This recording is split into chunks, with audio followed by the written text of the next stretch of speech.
Estamos en la parte 10, hermanos, de nuestra serie del libro de Esther. Esta es la parte 10. Ya hemos avanzado en los conceptos generales acerca de la soberanía de Dios, acerca de por qué el nombre de Dios no aparece en este libro, pero sí su obra majestuosa, acerca de cómo no puede verse su mano, pero sí cómo delinea cada letra, cada obra que está haciendo, se ve ese delinear de la mano invisible de nuestro Dios. Bueno, vamos a entrar hoy al capítulo 4. Ya hemos culminado el capítulo 3 la semana antepasada. Hoy vamos a entrar al capítulo 4. ¿Cuál es la causa de tu aflicción? Capítulo 4. ¿Cuál es la causa de tu aflicción? Y vamos a ver que el Dios invisible al que no ves, Él sí ve tu aflicción. El Dios invisible al que tú no ves, Él sí ve tu aflicción. Esta parte de la historia, hermanos, es peculiar, porque se trata de un diálogo indirecto, porque no se podía en ese momento. Vamos a verlo ahora, cuando leamos esta parte del versículo 1 al 5, veremos que no se podía tener un diálogo directo entre Mardoqueo y Esther. Así que el capítulo que vamos a ver contiene esos diálogos que van a darnos sobre lo que vamos a entender y comprender de este capítulo. Y normalmente este tipo, hermanos, de diálogos indirectos suele causar mucha confusión. Hoy día con las redes sociales esto se maximiza todavía más en un grave problema. Cuando uno interactúa en redes como con mensajes como por ejemplo el WhatsApp o otras redes también, uno no se puede expresar bien en las ideas y a veces son malinterpretadas y hasta a veces nos predisponemos de la manera en que alguien está escribiendo, suponiendo que tienen ciertas actitudes cuando escriben o cuando están diciendo algo. La verdad, hermanos, es que esto que parece ser hoy día la comunicación más inmediata y pronta o expedita que tenemos, también se vuelve un problema realmente. Y de hecho, tal es el problema que hasta a veces sustituye el diálogo directo. He visto a veces en hogares como en una misma casa se están comunicando por WhatsApp mientras uno está en una recámara, otro en otra recámara, los padres con los hijos, los esposos, o hasta en la misma mesa, de pronto se están comunicando entre sí, ¿verdad? De alguna forma menos. Esto causa un grave problema de comunicación. Ahora, en esta historia que vamos a observar hoy, hay algo parecido, aunque no igual, ¿verdad? Por supuesto, ellos no tienen esta condición. Y lo que quiero hacer con esta parte de la historia, hermanos, es dividir el capítulo 4, este capítulo 4, en tres partes. Y al leerlo, ustedes se van a dar cuenta que la trama de esta historia está basada en mensajes de ida y vuelta entre Esther y Mardoqueo. Pero estos recados que se envían, en estos recados que se envían tanto Mardoqueo y Esther, se ve claramente qué clase y qué tipo de confianza tenían Mardoqueo y Esther en el Dios invisible. Que aunque siga siendo un misterio todavía el por qué no se menciona el nombre de Dios en este libro, su accionar está presente y es muy claro. Y por supuesto también el hecho de que los personajes de esta historia reconozcan esta condición donde Dios actúa aun cuando no lo menciona. Y lo vamos a estar observando precisamente. Así que, hermanos, este va a ser nuestro proceso, nuestra trama de este pasaje, el ver esta interacción entre Mardoqueo y Esther, y en cada uno de esos recados hay un principio que voy a enunciar, un principio que nos va a ayudar precisamente para el poder sostener en nuestras vidas actual, en nuestro tiempo actual, en nuestras vidas, poder sostener precisamente la misma fe, la misma confianza que los actores de estas historias tenían. Ahora, el primer recado se llama ¿cuál es la causa de tu aflicción? ¿Cuál es la causa de tu aflicción? Y van a ver ustedes por qué es este recado, aunque no se dice así, pero es lo que quiere decir el recado. ¿Cuál es la causa de tu aflicción? Esther le manda a decir a Mardoqueo, ¿cuál es la causa de tu aflicción? Ahora, quiero establecer en cada uno de estos, como he mencionado, un principio espiritual, porque así es como nosotros podemos acercarnos a la utilidad de la historia o de las historias bíblicas. Es decir, cuando encontramos nosotros los principios espirituales en estas historias, eso nos acerca a la utilidad que tienen estas historias para nosotros, tal como enseña Hebreos 4:12, que dice en Hebreos 4:12, porque la palabra de Dios es viva y eficaz y más cortante que toda espada de dos filos. Y bueno, ahí está, ¿verdad? Ahorita si nos lo ponen, para que todos lo puedan leer. La palabra de Dios es viva y eficaz y más cortante que toda espada de dos filos y penetra hasta partir el alma y el espíritu, las coyunturas y los tuétanos y discierne los pensamientos. La palabra de Dios es viva. ¿Qué significa esto, hermanos? Que cada vez que nosotros abrimos la palabra de Dios sigue ejerciendo su efecto cortante en nuestras propias vidas y penetra para partirnos el alma y el espíritu, las coyunturas y los tuétanos. Es una forma metafórica de decir que penetra hasta lo profundo de ti y luego mucho más allá de lo físico, entra hasta los pensamientos y las intenciones del corazón. Cuando uno escucha la palabra de Dios, cuando uno es guiado por la palabra de Dios, el Espíritu Santo obra de manera muy especial y misteriosa en el corazón de cada uno de nosotros, de tal manera que no simplemente es leer una historia y luego tratar de sacar una moraleja de ahí. No, la Biblia tiene una utilidad pertinente para nuestros días, pero la manera de poder acercarnos a esa utilidad pertinente para nuestros días es encontrar el principio espiritual de esa historia, porque la historia en sí misma me puede ser atractiva y podría traerme alguna lección o una moraleja a mi vida, pero no más allá de eso. Sin embargo, cuando encuentro el principio espiritual de la historia, es decir, lo que Dios quiere declarar en esa historia para siempre, para todo el tiempo, por lo cual Dios le plujo el poder poner esta historia aquí en la Biblia para que con el tiempo y los siglos la gente en todos los tiempos pudiera leerla. Cada vez que la leen van a encontrar ese principio espiritual.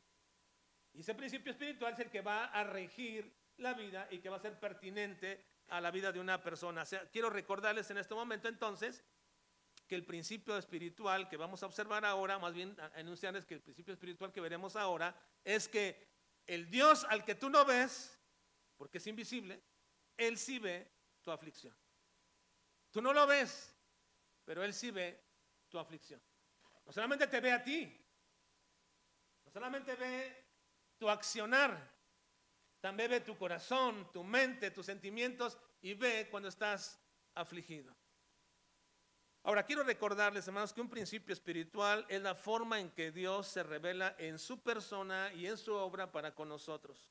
De manera que en estos principios espirituales podemos ver lo que Dios demanda de nosotros, cómo nos exhorta, cómo nos corrige y también cuáles son sus deseos que nosotros tenemos que llevar a cabo para poder agradarle.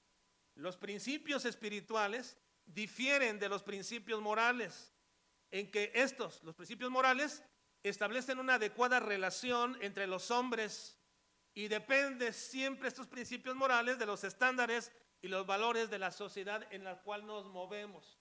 Hoy día, esos estándares morales no son los correctos para un creyente hoy día en esta sociedad, hermanos, porque estamos caminando por un tiempo donde esta sociedad a lo malo le llama bueno. Y los estándares morales no pueden ser los estándares para un cristiano. Deben ser superiores. Y esos estándares superiores se llaman principios espirituales. ¿Por qué? Los estándares morales establecen la relación correcta entre los hombres dependiendo cuál es el valor de la sociedad en que tú te desenvuelves. Pero los principios espirituales establecen una correcta relación con Dios y sobre todo, estos principios jamás cambian. Así que son inmutables. Estos principios jamás caducan porque son eternos y provienen de un Dios eterno. Y estos principios no están limitados ni a épocas ni a culturas, porque son universales. Y tampoco estos principios espirituales se adaptan dependiendo de las circunstancias, porque los principios espirituales son inalienables. Es decir, no conceden dependiendo de las circunstancias, si lo quieres poner o no. Los principios espirituales son eternos, son inmutables, son universales, son inalienables. Y por eso, ahí está la pertinencia de cada historia de la Biblia, porque en ellos encontramos principios espirituales, no principios morales, aun cuando los tienen. Pero muchas veces los principios morales están bajo el estándar de la sociedad y la cultura donde se encuentran. Así que nuestra tarea, hermanos, en esta ocasión, en el capítulo 4, es poder observar esta historia bajo los principios espirituales. Y por ello es que cuando una historia como esta del Antiguo Testamento pareciera estar limitada solamente a la circunstancia histórica y pareciera tener solamente cierto valor para el pueblo de Israel, es cuando el principio espiritual que encontramos nos hace pertinente esa historia para nosotros siglos después y en una cultura totalmente diferente a la de ellos. Ahora, la ocasión pasada nos quedamos en toda la trama en el capítulo 3 que organizó Amán para destruir no solamente a Mardoqueo, sino también a todo el pueblo judío. Él planeó todo, no solamente para matar a Mardoqueo, sino a todo el pueblo judío. Y le llevó esta propuesta al rey, y el rey selló y dijo, hagan lo que ustedes quieran.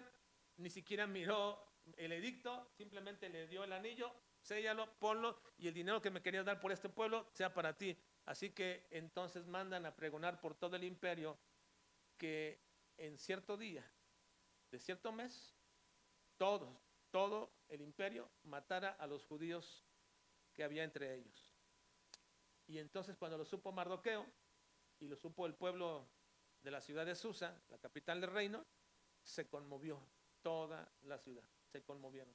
Y ahí nos quedamos la semana pasada. Vamos a leer versículos 1 al 3 ahora, por favor. Capítulo 4, versículos 1 al 3.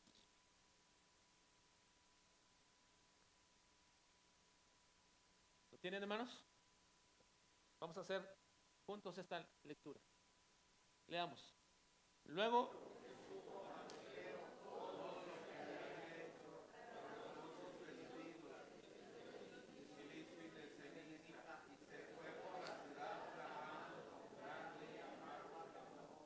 y vino hasta delante de la puerta del rey, pues no era lícito, con vestido de cilicio, y en cada provincia y lugar donde el mandamiento del rey y su decreto llegaba, tenían los judíos gran luto, ayuno, lloro y lamentación. Cilicio y ceniza era la cama de muchos. Así entonces, hermano, la reacción de Mardoqueo al saber toda la confabulación hecha contra los judíos de parte de Amán, lo hace como, él reacciona como lo hace todo judío que está en aflicción y dolor. Nos dice que se fue por toda la ciudad clamando con amargo y grande clamor, y que además se vistió de cilicio y puso ceniza sobre su cabeza. Ahora, esta era la costumbre oriental, hermanos, de la mayoría de los pueblos semíticos.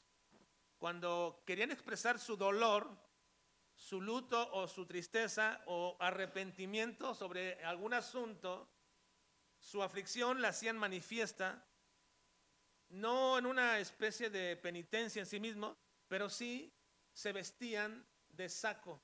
Saco es la traducción original de la palabra cilicio, y así se traduce en la antigua versión. Se vestían de saco, y no se refiere al saco que nos ponemos los varones. Este saco se refiere precisamente, hermanos, a un saco en el cual se guardan cosas. Ahora, es muy semejante, no era así, pero es muy semejante la idea, hermanos, esos sacos de donde ustedes compran, o se han visto, hermanos, en los mercados, esos sacos hechos de yute, ¿se han visto donde guardan granos y cosas ahí? ¿Dónde? Sí, costales, sacos, ¿verdad? Un saco o un costal, hechos de ese tipo, más o menos es la idea. Lo abrían completamente y se vestían de ello. Era la costumbre oriental. Y así es como se traduce en realidad la palabra cilicio en la antigua versión y también en la Biblia textual. Esta era una vestimenta de pelo, hecha de pelo de cabra, muy incómoda, porque además de que era muy áspera y que causaba rosaduras en el cuerpo y la picazón, era la idea también de causarle dolor a la persona. Las cenizas que se menciona aquí se esparcían sobre la cabeza de una persona y algunas veces se sentaban sobre ellas. La idea de esta práctica, hermanos, era realmente hacer ver el dolor en que se encontraba una persona. En la Biblia hay muchos casos de personas que se vistieron de silicio y de ceniza. Cuando ustedes leen la Biblia en el Antiguo Testamento van a ver esta costumbre muy continuamente mencionada. Por ejemplo, cuando Jacob escuchó que José había muerto de parte de sus hermanos porque esos estaban mintiendo acerca de José y le dijeron la noticia de que José había sido devorado por unas bestias. Entonces Jacob lamentó tanto la muerte de su hijo José que se vistió de silicio y ceniza también.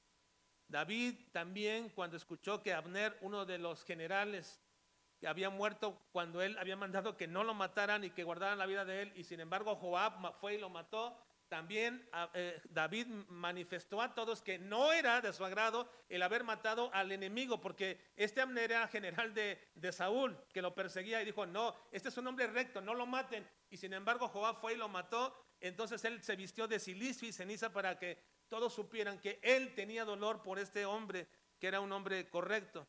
Ezequías mismo, Eliakim, Acab, incluso los ninivitas, cuando se arrepintieron y el Señor los perdonó, dice que todos se vistieron de silicio y ceniza, e incluso hasta los animales les pusieron ceniza encima de ellos, para que todos supieran que se estaban arrepintiendo delante del Señor que los había perdonado. Daniel también, y muchos otros ejemplos de la Biblia, personajes que se vestían de esta manera. Y ahora aquí tenemos a Mardoqueo expresando de la misma forma la aflicción que tenía por la noticia de que su pueblo iba a ser exterminado.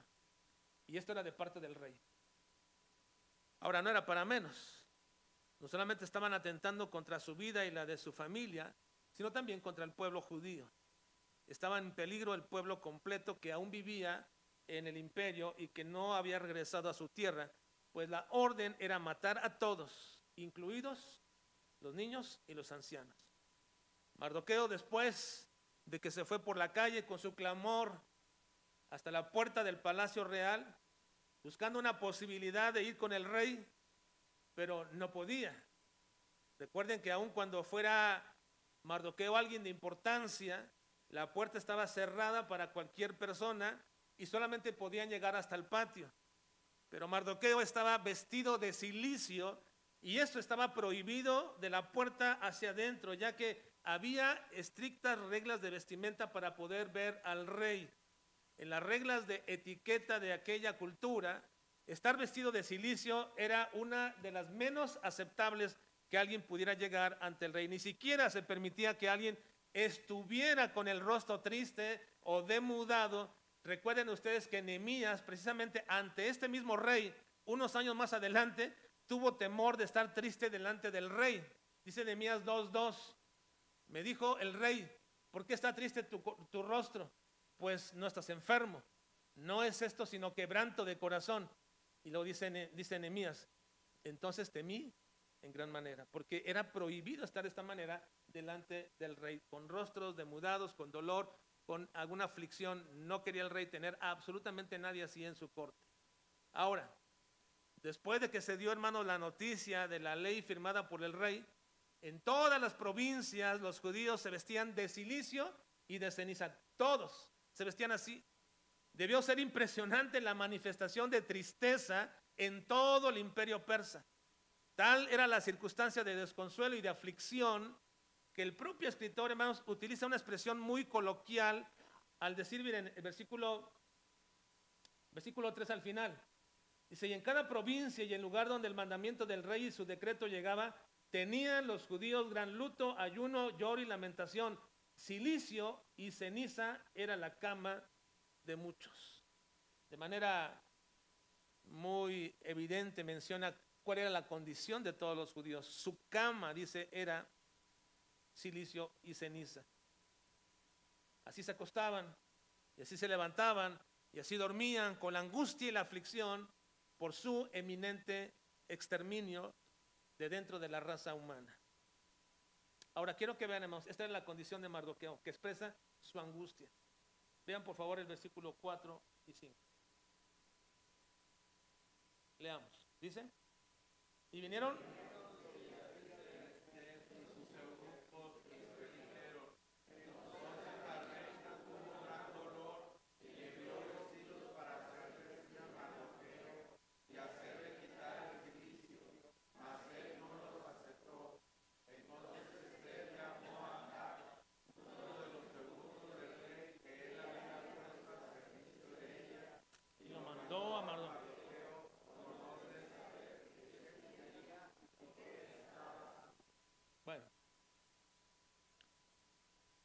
Esther no sabía exactamente lo que estaba pasando. Estaba dentro del palacio, ni siquiera el reino estaba en angustia y los reyes no lo sabían.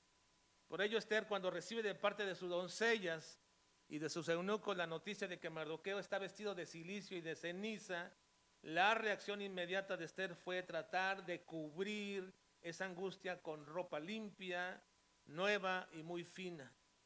Probablemente por prevenir, ¿verdad?, que él pudiera estar dentro del palacio. Pero como era lógico, hermanos, Mardoqueo no aceptó. Y no aceptó porque ninguna angustia, ningún dolor puede ser cubierto con cualquier otra cosa de manera satisfactoria que no sea la misericordia, la gracia y el entendimiento de que Dios está cercano y pendiente de nosotros. Él conoce nuestra aflicción. Esa es una verdad que no podemos, hermanos, obviar ni pasar por alto. No hay nada que pueda suplir ni que pueda cubrir nuestra angustia y aflicción, cualquiera que ésta sea, sino el entendimiento claro de que la misericordia y la gracia de Dios están cercanos a ti. En Juan 16:33 dice: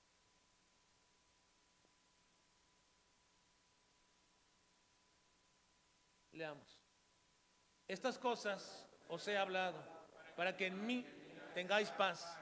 En el mundo tendréis aflicción, pero confiad, yo he vencido. Una vez más, qué hermoso texto, hermanos, que nos revela la condición de nuestra vida, pero también una verdad superior sobre la condición real que tenemos. Existe una verdad superior a todo esto. Estas cosas os he hablado para que en mí tengáis paz. Y le voy a aclarar algo, una verdad que no podemos nosotros pasar por alto ni obviar, hermanos.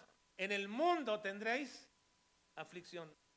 De todas partes, de todos lados tenemos siempre aflicción.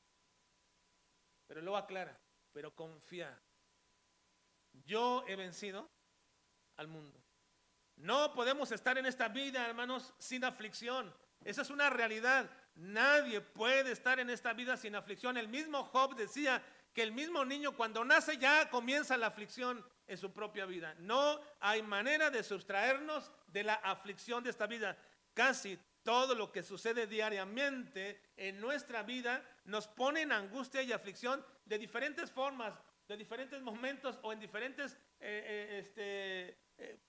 fuerza o cantidad, pero tenemos una aflicción y una continua angustia, desde las cosas más insignificantes, desde las cosas quizás aún hasta hogareñas en el trabajo mismo comienza un proceso de aflicción continuo y de angustia.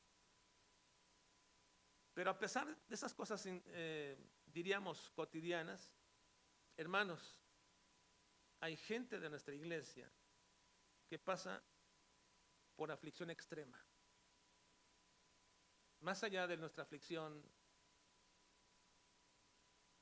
cotidiana, hay gente de nuestra iglesia que pasa por aflicción muy extrema.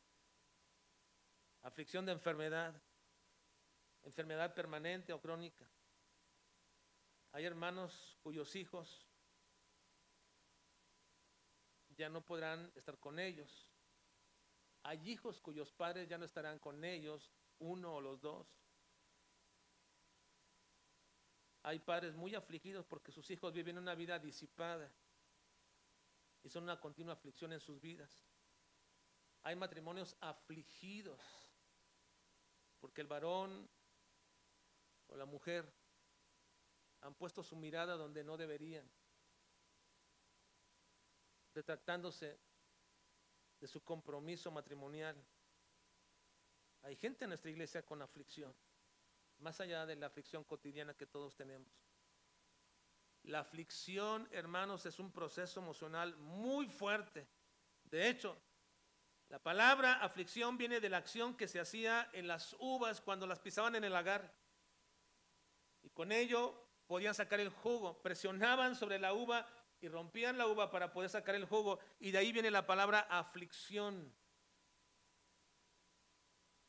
Pero algo que nos debe sostener en medio de esta aflicción, hermanos, es comprender que aun cuando no somos librados de dicha aflicción, sí podemos ser liberados de los resultados y de los peligros de esa aflicción. La gente busca quitar de muchas formas la aflicción de sus vidas.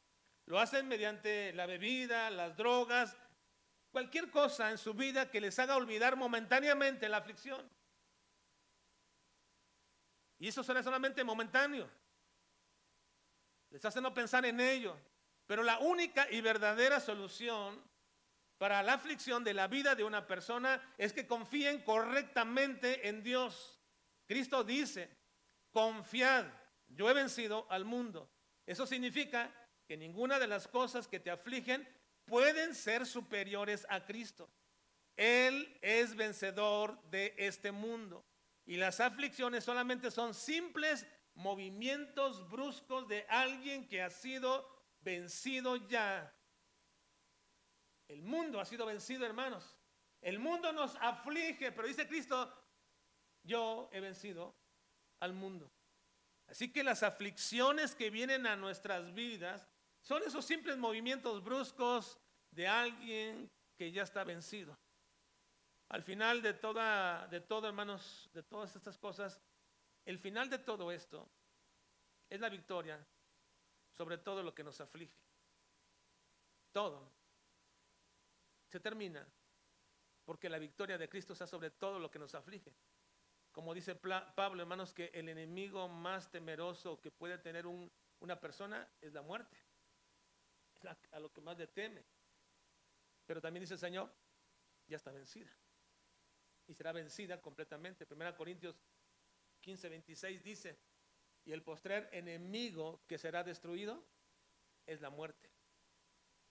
Así que, hermanos, las aflicciones de nuestras vidas no las podemos evitar. Nadie las puede evitar. Pero depende mucho depende de la clase de confianza que tú tienes en Dios, para que esas aflicciones no lleven a otro extremo nuestras vidas. No nos lleven a tomar decisiones equivocadas. Ahora vean el versículo 5, por favor, hermano. Versículo 5. Dice, leamos. Entonces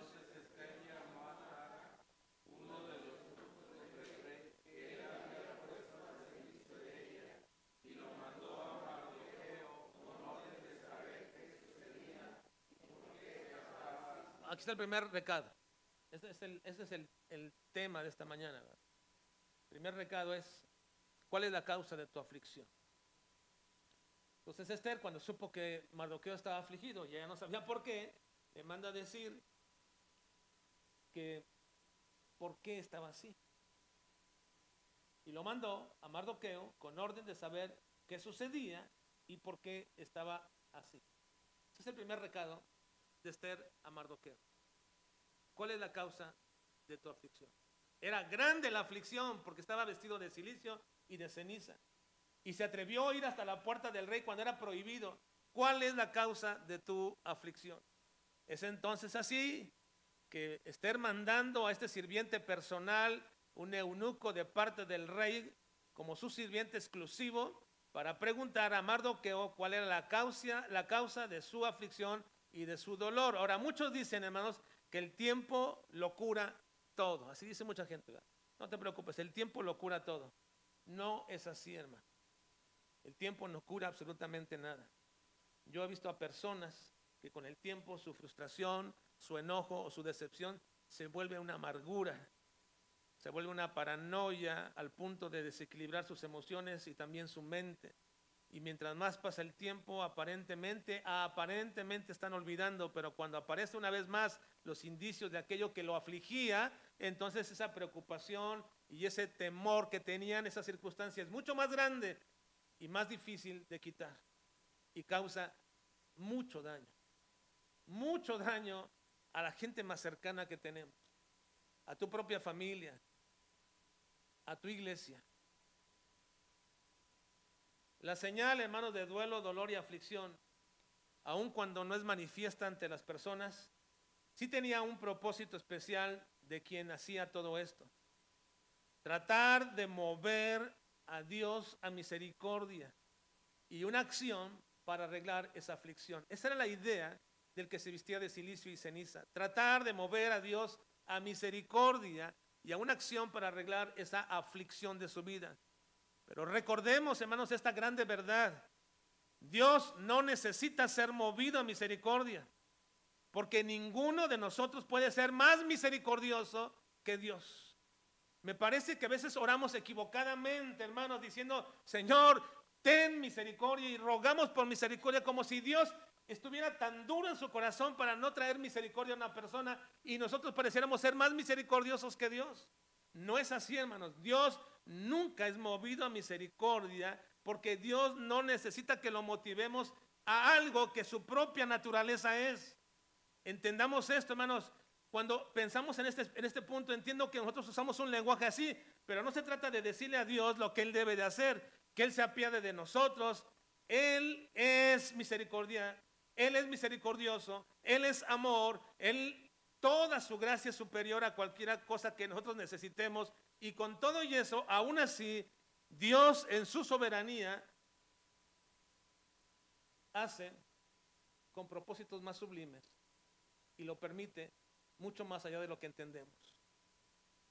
Pero aun cuando Dios lo permita, nuestra aflicción, Él sigue siendo misericordioso, mayor que cualquiera que nosotros pensemos o deseáramos que fuera.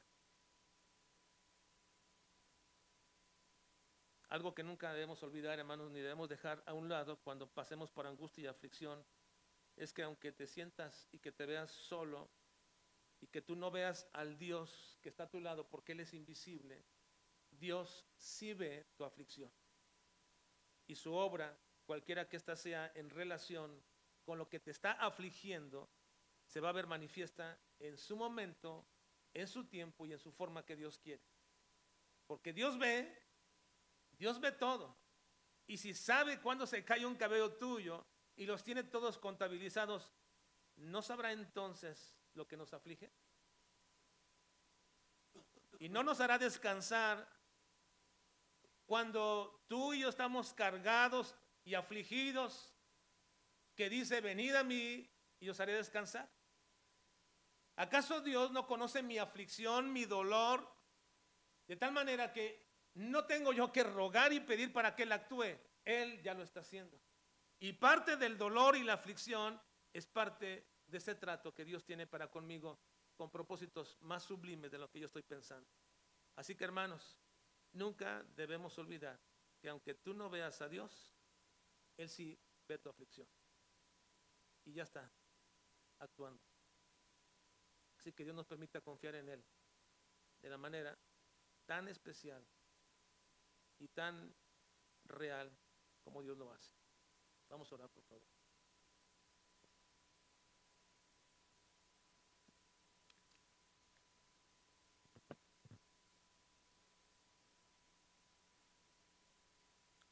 Padre, estamos frente a ti. Como tu palabra dice, que eres espíritu y verdad, y tal, así te queremos adorar. No te vemos, pero vemos tu actuar, Señor. Vemos tu mano obrando. Y también, Señor, sabemos que estás al lado nuestro en el tiempo de aflicción. Cuando estamos siendo presionados y molidos, tú estás frente y cercano a nosotros, Señor. Y es precisamente tu presencia la que nos hace mantenernos firmes y fieles y confiar en ti, Señor. Es tu presencia. Ninguna obra nuestra, ninguna fuerza nuestra es capaz de liberarnos del dolor y la aflicción de nuestras vidas.